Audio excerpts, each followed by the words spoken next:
السلام علیکم پیارے بچوں، اردو کے سبق میں خوش آمدید۔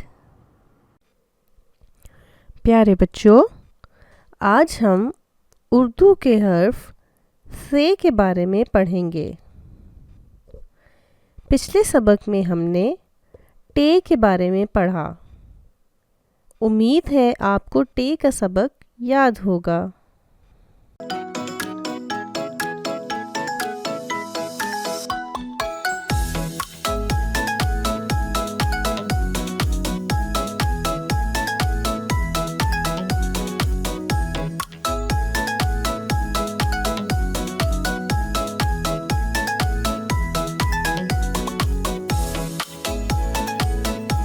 آئیے ہم اپنے سبق کا آغاز کرتے ہیں۔ اس تصویر کو غور سے دیکھیں۔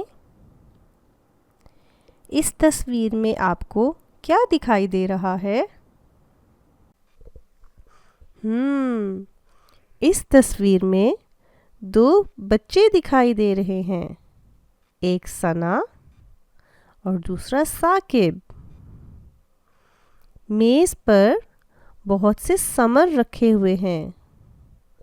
پیارے بچوں، پھلوں کو ثمر بھی کہتے ہیں۔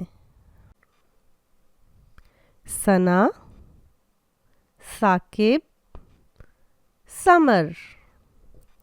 کیا آپ بتا سکتے ہیں کہ ان الفاظ کا ابتدائی حرف کیا ہے؟ شاباش! یہ الفاظ سے شروع ہوتے ہیں۔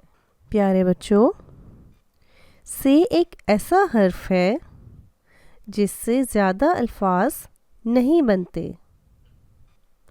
یہ الفاظ کے درمیان میں یا آخر میں استعمال ہوتا ہے۔ بچوں، آپ نے پڑھا کہ ثمر پھلوں کو کہا جاتا ہے۔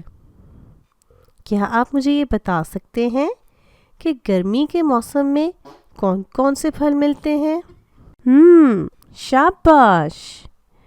گرمیوں کے موسم میں ہمیں آم ملتا ہے، آڑو اور خوبانی بھی ملتی ہے۔ آلو بخارا اور لیچی بھی گرمی کے موسم کے ثمر ہیں۔ پیارے بچوں، اب ہم سے لکھنا سیکھتے ہیں۔ یہ بالکل پے کی طرح سے ہوتا ہے، صرف اس کے نقطے نیچے کی بجائے اوپر لکھے جاتے ہیں۔ آپ کو ایک سرخ نقطہ دکھائی دے رہا ہے۔ اس نقطے پر پینسل رکھیں اور دوسرے نقطوں پر اپنی پینسل کو گھمائیں، جیسا کہ آپ اس ویڈیو میں دیکھ سکتے ہیں۔ اب آپ اسے لکھنے کی For more updates, please subscribe our YouTube channel.